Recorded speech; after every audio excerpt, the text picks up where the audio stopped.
This is Computer Programming 1 from the University of Washington. I'm Martin Dickey. Today we'll be talking about the switch statement. A new type of statement. It's almost a bonus topic because we could write perfectly good programs without it. But in some cases it helps us write programs that are easier to read and more compact. We'll be discussing the switch statement itself and talking about when to use a switch statement and when to use a closely related statement, the if statement. The reason that if and switch are related is that both of them have to do with conditional execution. As you remember when we first talked about the if statement, we said that the heart of conditional execution is deciding whether or not to execute a statement. We might be choosing between one or two statements, as we do with if-else, or we might simply be deciding whether or not to execute a particular statement or compound statement, as we do if the if has no else on it. We can generalize this to the case where we have a decision between several statements or group of statements. We call this a multi-way decision. We could program multi-way decisions with the if statement, but it will turn out that the switch statement often gives us a more elegant way to do the same decision. Let's take an example. When we're processing programs with dates, we frequently need to know the month that we're in. This may determine the type of processing that's to be done on a cyclical basis, or it may simply be a matter of knowing how many days are in that month. Let's take the latter as our application. Now, using just a simple if-else, you could write a sequence of code that makes this multi-way decision between first month, second month, and so forth. And if you program that, it won't fit on one slide unless we make the type very small, because we'll need 12 of these statements, or perhaps 11, in order to cover all of the cases. I've only shown the first 4 cases here, but you can imagine what the rest of these would look like. It wouldn't be a difficult program to understand, but it would take up a lot of room. Imagine if the multi-way decision had even more possible choices. Imagine if we were processing an order number in a catalog of several thousand orders, had to decide which part number we were looking at. In this case, the multi-way decision involves several thousand possible ways to go. Even without using something other than if, I could tighten up our example a little bit by using complex conditions. Many of the months have the same number of days, so I could group all those with 30 days into one condition. Then I could take the special case of February for another condition and use the else for all the other months. Well, this shortens things up enough. And in many cases, that's perfectly fine. But in our parts catalog example, that still is probably not going to help as much as the switch statement, which I'll show you shortly. The switch is another kind of statement for doing conditionals. And it's specifically designed to be useful for multi-way choices. Rather than a condition, a Boolean expression, there will be a value to be tested, like a month number or like a part number. And then there will be a series of cases of which only one will be chosen. Here's an example using our familiar months of the year. Don't worry about the syntax too much yet. I'll get back and explain all the pieces as we go. The statement starts with the new keyword switch, and then you see another old friend, the curly braces. This time the curly braces is enclosing a number of cases. Each case is identified by a number, and each case may have a number of statements involved. Here's a summary of that syntax. The keyword switch, followed by an int expression. Normally this is a variable whose value may change from time to time. Then in curly braces is the series of cases, which includes statements to be executed.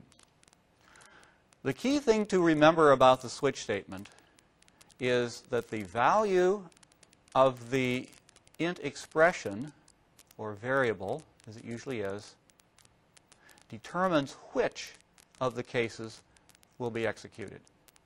So rather than a true-false decision, it's based upon an integer value. Now the cases themselves are sections of code inside the curly braces. A particular case has a number, and the case will only be executed when the switch variable has that particular value. If you look back to our previous example, you'll see something else new inside the switch statement, and that is the word break. This is a statement, a new statement type in C. The only use of it we'll see in this course is within the switch statement. What it does is terminate execution of the switch statement immediately, and execution will resume with whatever statement followed the switch. Keep in mind that the switch expression is not a Boolean value. It is an integer value. The value of this expression will determine which case is to be executed. Let's illustrate this by going back to our months example and following the control of flow for a particular case.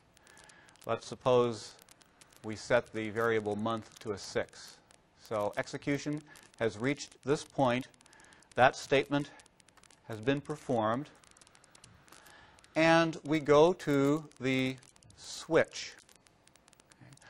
The first thing that's done is to evaluate the switch expression, which is month. We look up the value of month at present and find it's a 6. This will cause us to search down through the cases until we find the one that's 6. Everything before the 6 is skipped. We don't execute any of the statements in cases until we get to case number 6. And then we start executing whatever statements happen to be following. It turns out in this case the next statement is 11, case 11, which is harmless.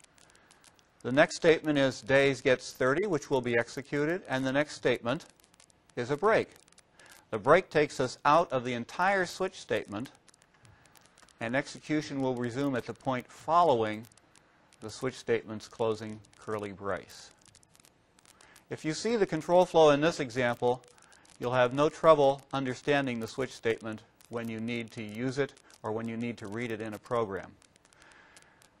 Aside from the syntax, which is kind of bizarre because of all the punctuation, the colons, and the curly braces, there is one logical trick involved in switch statement programming. It's illustrated by this very, very slightly revised version of the same example. Switch variable has a value of 6. We locate case 6. We go there to start executing. And then what happened here? We continued executing because there was no break. There was nothing to end that case. This is important to note. A case is not ended by a following case keyword. It's not ended by any form of punctuation at all except the final curly brace that ends the switch statement overall. Notice one other feature of this switch statement while we're here. There's a special case called default. This is another keyword of C. It's not a statement type. It refers to the case which should be chosen if the switch value doesn't match any of the other cases. If that happens, all the cases are skipped until default is reached, and then the execution continues from that point. I'd like to point out that you can use a switch statement with a character variable as well as an integer variable. This is frequently useful. This example shows switching on a character variable marital status. Now, because characters are always written between single quotes, the case values as you see following the switch keyword itself, case M, lowercase, case M, uppercase, all of those case values also have to be written within single characters. They are character constants. Aside from ints and characters, there aren't any other types you can use with the switch statement, unfortunately. You cannot use the switch statement with an expression of type double. Let's sum up what we've seen today. Switch is a form of conditional statement. It's particularly useful for expressing multi-way decisions if those decisions depend upon an integer or a character value. The syntax is fairly bizarre, so pay close attention to the colons and the parentheses and the curly braces. Now, because switch is only useful with integers and characters, it's not fully interchangeable with if. In some cases in C, we've seen examples of parallel or interchangeable constructs. I could rewrite any if statement, any while loop as a for. I could write any for as a while. I could rewrite any switch as an if, but not the other way around. There are many if statements that can't be expressed directly as a switch statement. As you program, look for cases where multi-way branches are being made and consider using a switch. It just may help your program be more readable, more stylish, and easier to change.